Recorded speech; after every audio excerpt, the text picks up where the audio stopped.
Welcome to the new season of Basically Speaking. As always, I am one of your co-hosts, Pragyan Thapa, and with me, as always, is Professor Devinder Thapa.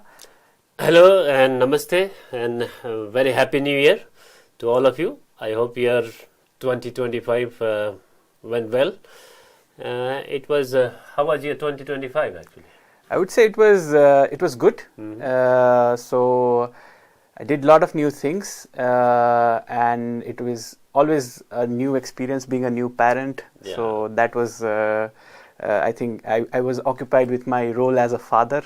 Right. And because we were busy in finalizing your our journal paper and your thesis and all that. Yeah. So that's why we couldn't actually produce many videos in 2025. Yes. But hopefully in 2026. We will have many more things to discuss in the podcast. Yes, definitely. Yeah, I think it was a busy year for Quite both of busy, us. It was a year that I finally wrote my thesis and submitted. Yeah. So and congratulations. So, yeah.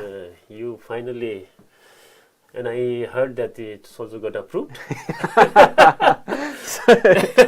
I also heard that, but to share this good news with everybody that I'm defending my thesis very soon. On 27th of February. Congratulations. Yeah, thank you. So in the next podcast, we would like to discuss more about his whole journey, how he started, how he went through different ups and downs, and how he finally finished. And now we are about to kick him out of his office and starting the new journey. So that will be more discussion in the next podcast. And it'll be nice because I'll be done with my defense, so I'll have more things to talk about, even about the defense, how it went. So it'll be a nice little episode. So what are we going to discuss today? I mean, I see someone's book out there. Yeah. So for today's episode, no guesses. The topic of our discussion for today's episode is in front of you. So congratulations for the publication for your new book, your first book. But you finished your PhD before I published this book. The whole idea was to inspire him, so they read. But he finished, and then he's reading afterwards. Yeah. But thank you very much. But the title is actually, it's also written in Nepali and Indian. You can say the prerna. Yeah. Which means the same thing, inspiration. So as you can see, the cover page shows a person doing what do you call a somersault or a jump? Pole vault. Pole vault. Yeah. So very interesting cover. And it has a very interesting subtitle as well, which says that stories and lessons from my journey. So it's a book about your life journey and the inspiration you have taken from your life's journey. But before that, I'd like to begin by asking you, why did you want to write this book in the first place?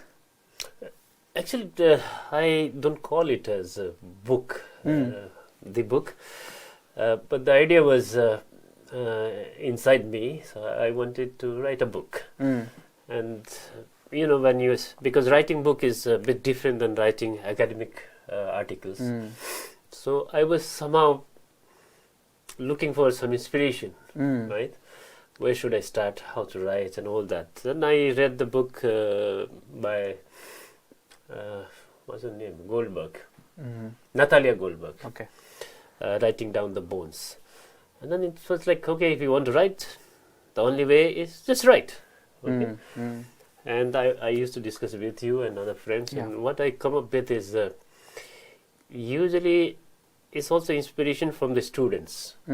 Because when I go to the classroom, students doesn't just want to talk about the topic or the textbook definitions, but they also want some inspirational stories, right? Okay. How we can connect this to our life. And I feel like most of our courses, when we are going more and more digital, somehow you lose this connection, and then the inspirational part of the teacher somewhere disappearing.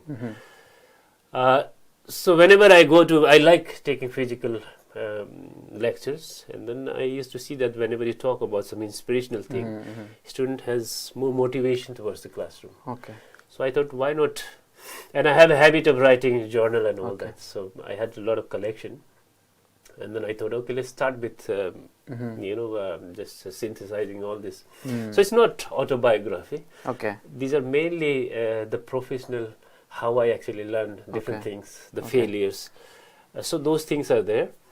So I just compile and then turn it into a short Okay. memoir, you can say that. Okay. Yeah, that is interesting. So you cannot put it in one particular genre. So this book is autobiographical, but also it has some elements of memoir. Yeah, it's Okay. exactly. And it's So- also like written as a self-help book. Yeah. Okay. So you can you can see it, but the main was actually when you write the book or short memoir is okay. One part is that you inspire others, but the main is actually self-discovery. That's what I experienced when you write this kind of book, Yeah. and then you realize, okay, you are discovering yourself within, and then that was a very interesting journey. I can Okay, say. that Yeah, is interesting. And you mentioned that you wrote this because you were somehow interested to share your story with students. So is this book primarily written for students? Yes. Okay. Because as I said, the young generation, somewhere they are missing this part of learning through the lived experience of teacher or something. So it's not like just teaching about the theories and all that, but the sharing how we also change ourselves during the whole process. Okay. Right? So there's a metaphor of a mirror and window.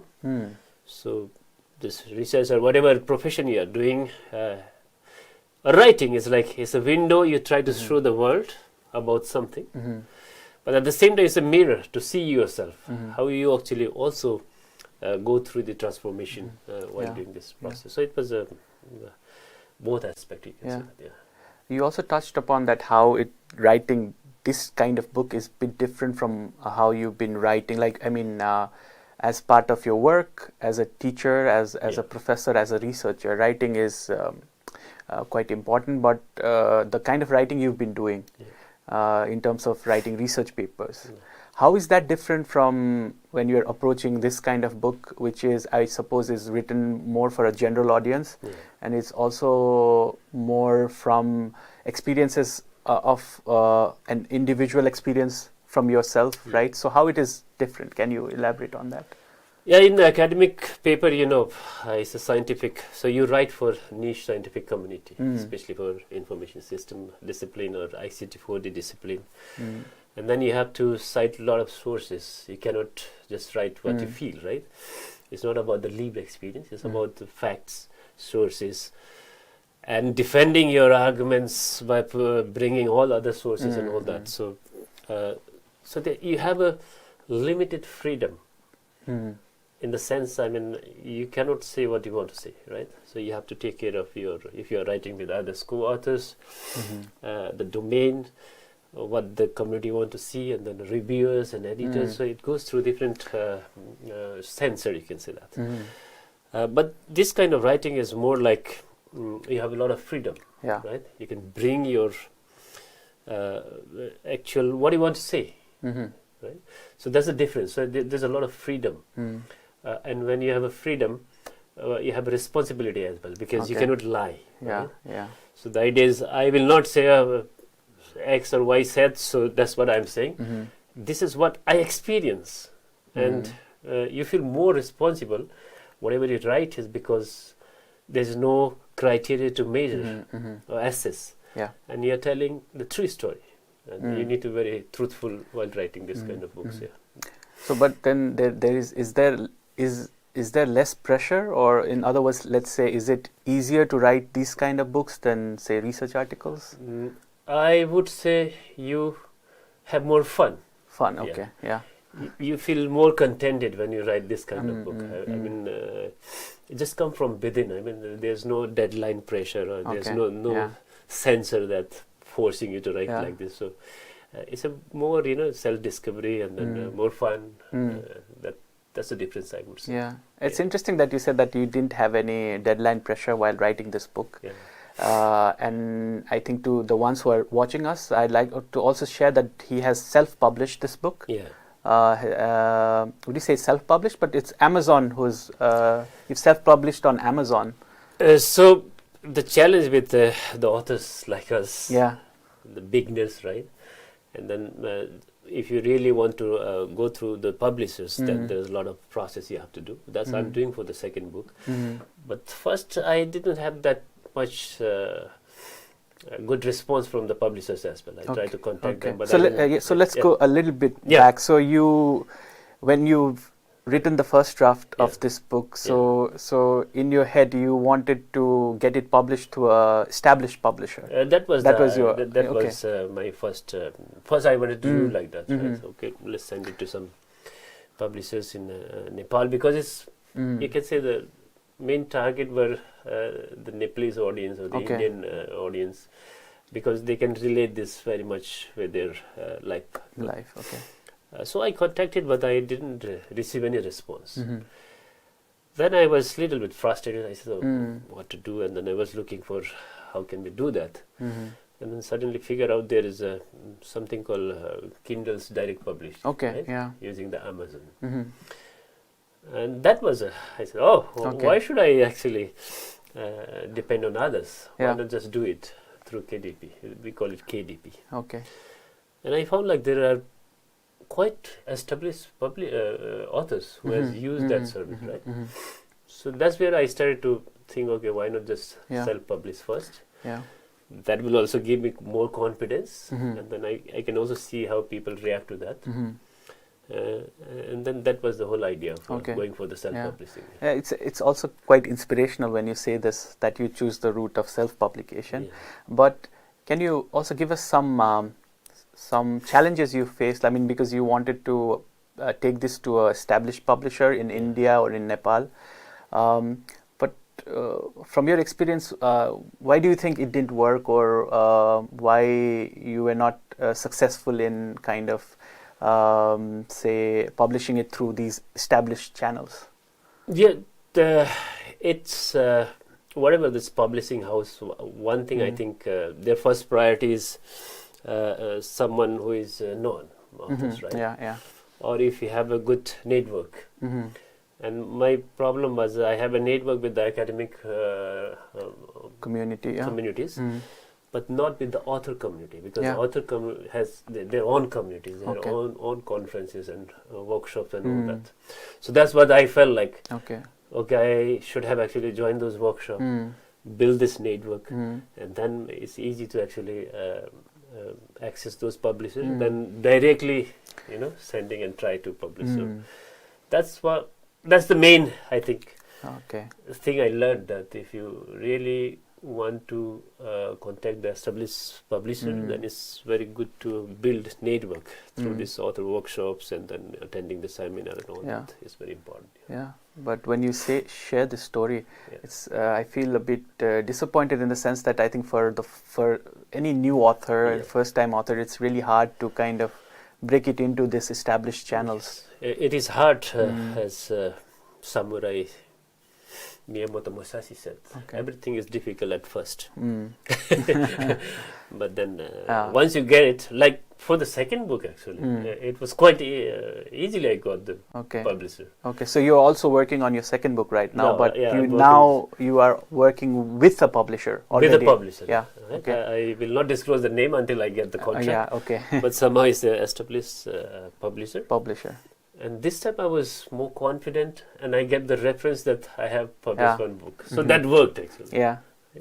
So we'll talk about the next book a bit later. But still with Inspiration Prerna. But that didn't stop you to self-publish the book, right? So you wanted this book to be out there, to be read. So what strongly motivated you to kind of put this out, right? So you were not disappointed in the sense that the publishers were not looking at this book, but you wanted it out there. So what drove you to kind of self-publish it? Yeah, one of the thing is when I was reading Nietzsche's biography, and he said, okay, maybe in whole life he sold less than 100 copies of his book. Okay, Right? yeah.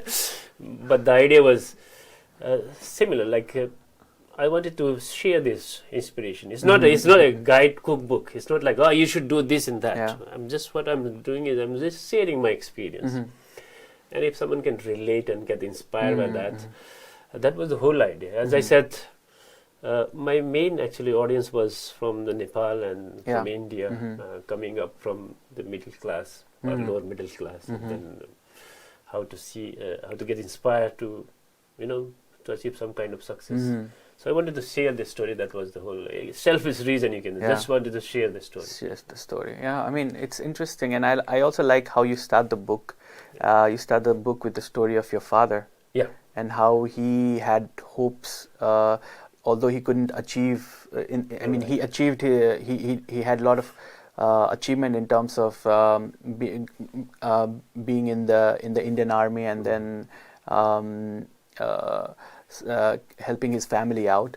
But he always had this dream of having an education. But then he kind of saw that dream through your eyes. Yeah. So you start that the book with that story. So can you tell us a bit about that story?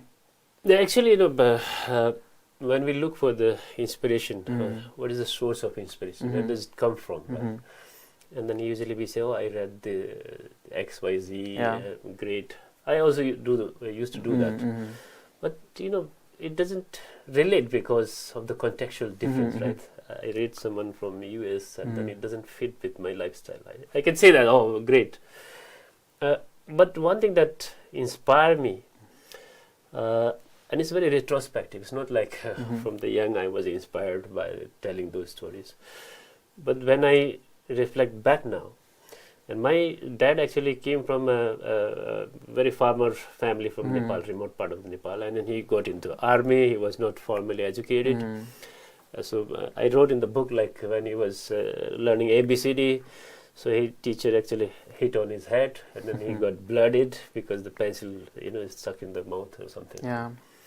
So he used to keep this story, telling me when I was young. He used to say, education is very important. Don't be like me. So you have to go for the higher education. At the time I was young, but I think it just somehow went unconsciously or something like that. So that inspired me all the time. Okay, I need to go for the higher study. I need to go for the higher study. So that's the source of inspiration. That's why I started with that actually. Yeah. That's really interesting, and I think stories play an important role in our life. So how do you see? So when you were picking particular stories from your life, so what were you thinking when you were sitting to write this book? Which phases did you consider yourself as inspirational? Yes, if you go back to the time, then usually my friend circle, you can say that, we were always struggling with language. Oh, English. We have to learn English. And then public speaking, right? All these things, right? So those were big challenge, how to actually speak in front of people. You get frustrated, right? How to learn this language. Because I studied in Hindi medium school, so until bachelor's I was not able to speak in English, right? So those were the challenge that not just me, you can say that group of friends, a group of people, maybe still the same thing in our part of the world. We struggle with these things. How can we actually improve our public speaking? How can we improve our language skills? Yeah. What is positive thinking? How should we actually deal with the failure? So those things were written, and I just wanted to bring it out. That okay, those failures can teach you more, right? It can inspire you rather than being disappointed with that. Yeah, that is interesting. Also, because do you think like the stories that you have written in this book or like documented this, these were stories that you had shared before and had become part of your life, or these were something that you started to only think about when you were sitting to write the book? No. These were actually, I used to write blogs, and then exactly. I have a habit of writing these diaries from the beginning. Okay. The only thing was I was very shy to bring those out, right? Okay. It takes some level of maturity Okay. when you really want to disclose your life. Yeah. Right? So, so that was like I used to write, but always get skeptic about my Okay. should I really Yeah. publish these things, good or bad. But then later, when I started to tell these stories, Yeah. not just writing and telling, then I started to see that it has a positive impact on students, on the people. Then I realized, okay, maybe it's a time that I should also Yeah. wrap it up, write it Yeah, down, and yeah. then just share with Yeah. everyone. Yeah, that is good. And also, one thing about the book is it's quite the language that you use is quite simple, Yeah. and it's also kind of, I think if you spend an hour or two, I think you will be able to finish the book. So, what was stylistically what was in your mind when you were writing this? You always wanted it to write it in very simple way, Yes. or like what was the challenge in writing things very simple? And actually, that comes when I was, or when I when I write academic papers, right? And then I feel like the language we use is so technical, right? People don't understand what the hell you're talking about. Yeah. So I didn't want it to be like that. Okay. So the idea was I should tell these things, even if I learn those things in a very difficult way, a complex way. So how should, and that's my style actually, consider. My style is very conversational. And it should not be fake though. It should be based on the grounded lived experience. But at the same time, I should be able to tell it in a clear simple language. Thank you for saying that. You can finish in 1 hour. The whole idea is this: if you are traveling in a bus or in a flight, or when you're not getting sleep or something, you can read this book. So that's very intentional. It's not like I want to make it simple, but it's very intentional, and that's my style of writing. I want to make it more conversational, that it should look like someone is really telling a story, but in a very simple way. That is good, but I think I was also wondering whether your decision to write it in write a very short book was this idea because your audience, which is this new generation of students, they have very limited attention span these days to read a book. So that's what that's the idea. Because I have noticed that we have this TLDR culture, right? And you've written so many articles about that. So the idea is, and I felt like if I make like 200 pages of book, nobody will read that. Nobody will be interested to.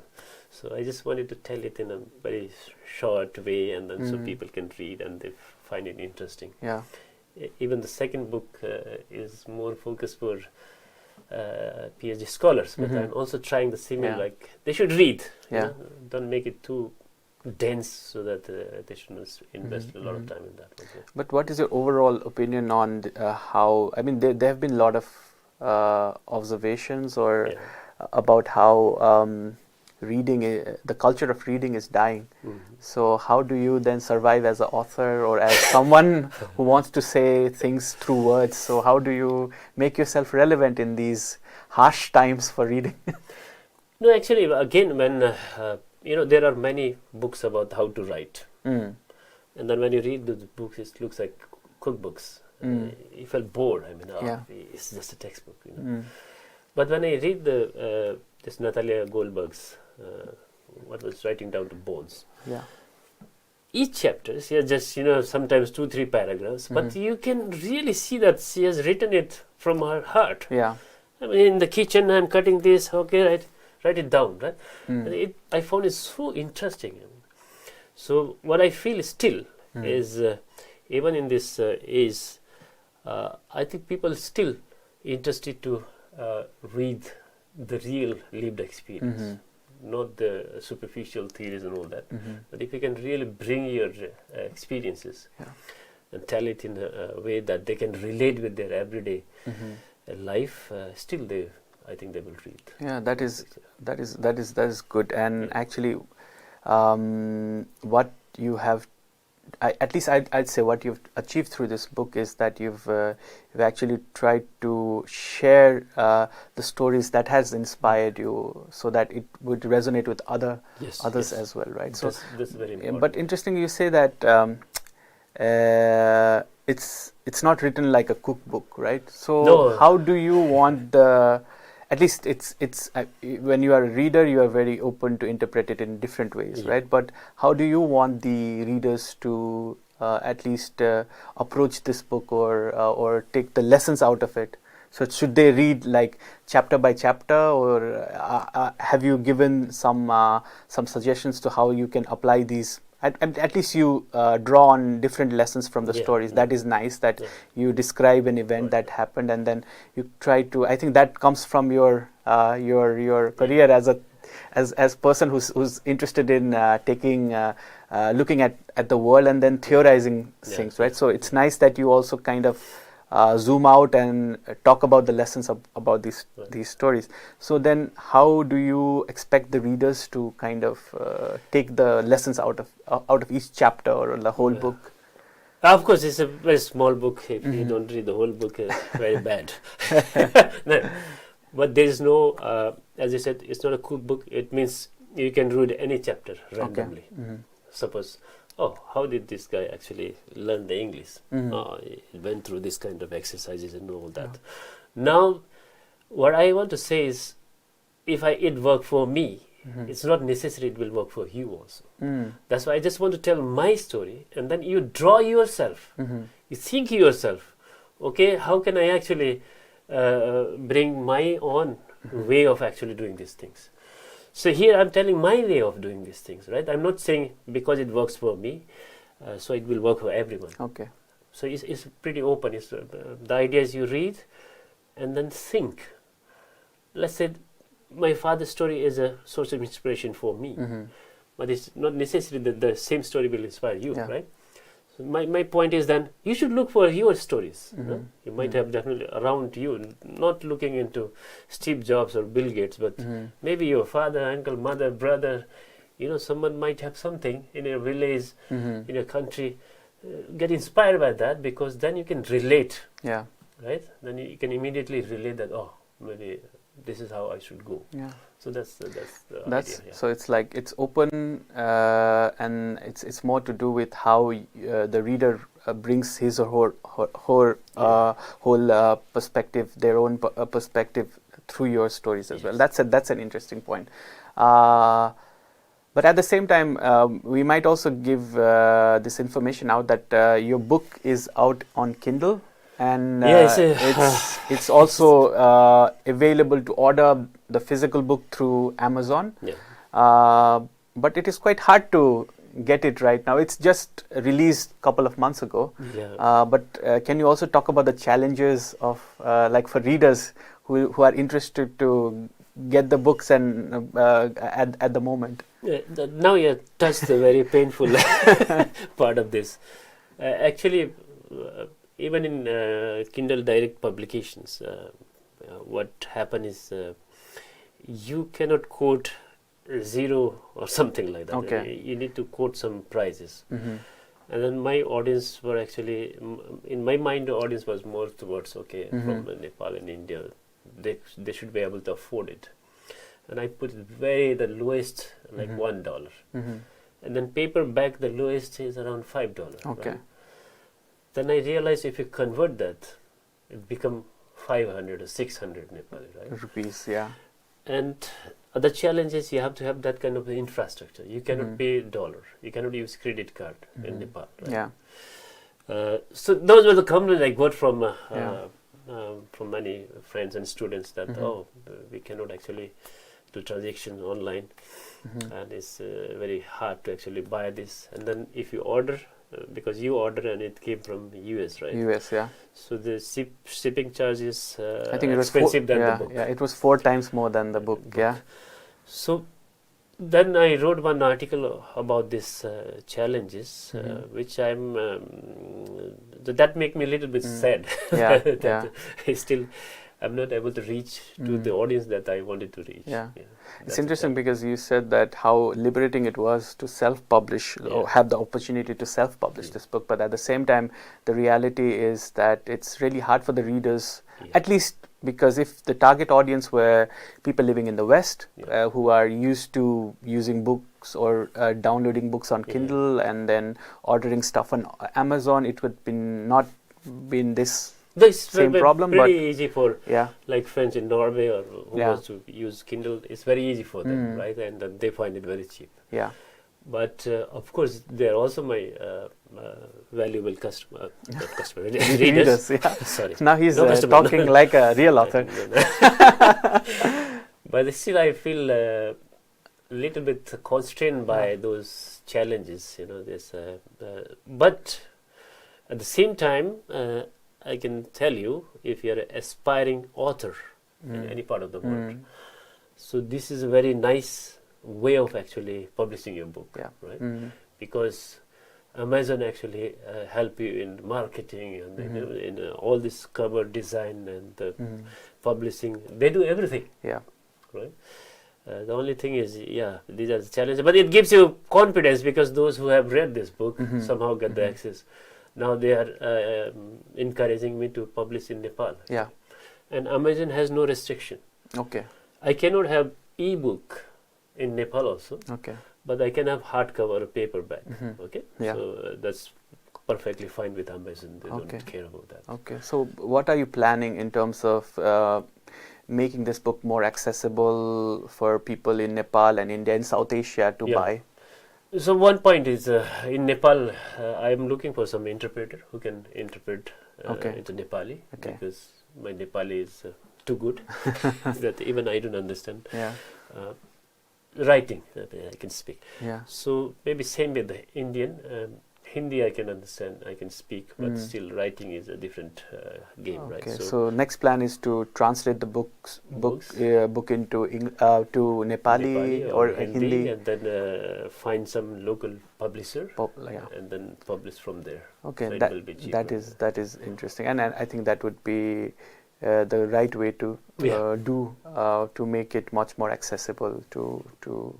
But having said that, I would say I got those courage because I published in Amazon. Yeah, that really gave me those courage. Okay, you can do it. Actually, people reading it, I got good comments from readers.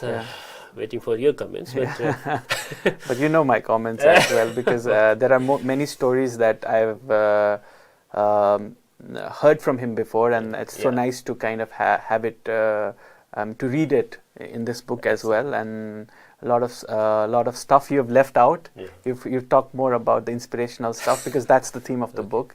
But it'll be interesting to read also your if you write a memoir someday, then that would be also an interest because I think that you have lived a very interesting life.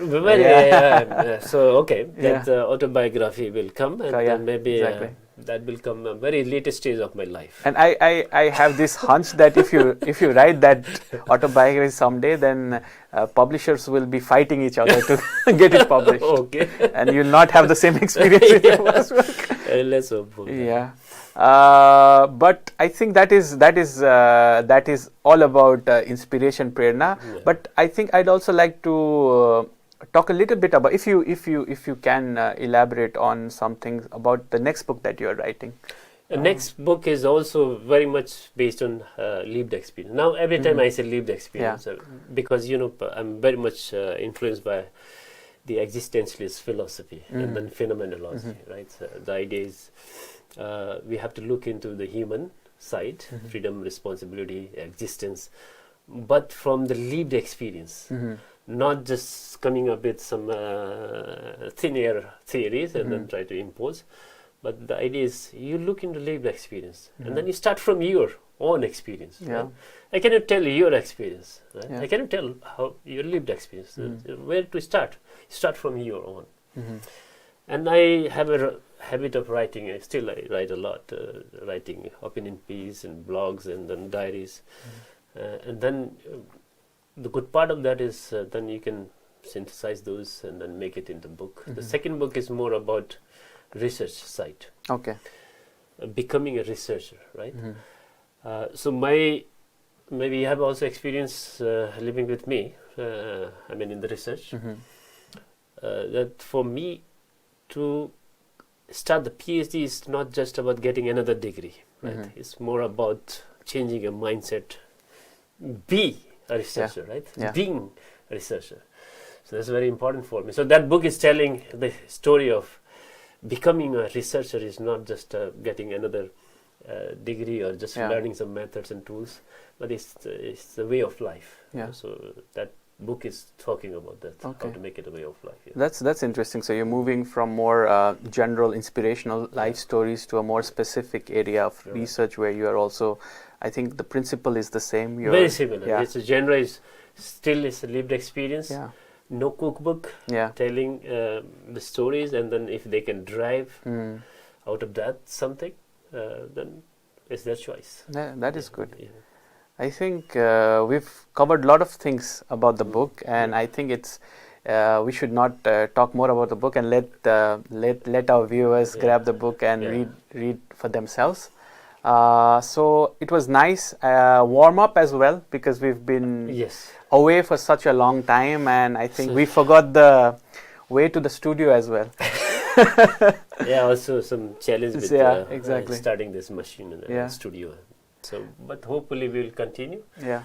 And don't forget the next episode. As I said, it will be about his journey to become a scholar. Yeah, and I don't know how inspirational it is, but we'll try to talk about the struggles and the inspirations and the dark moments, and also So, but because life is there are a lot of what we write here is some moments of our life, right? There are so many things happen in the background, and then that only revealed through this kind of discussions and podcast and all that, right? Yeah.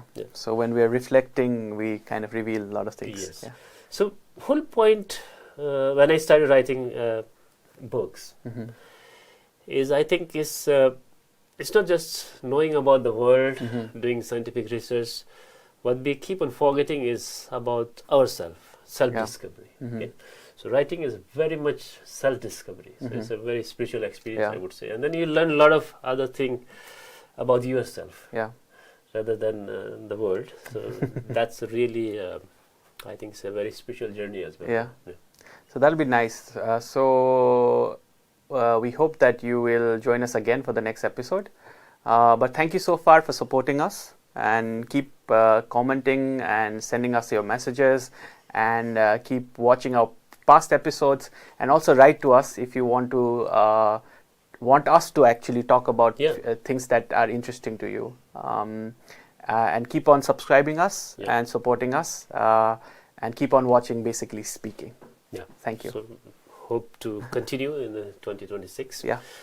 And good luck to all of you. Yes. Thank you very much. See you again.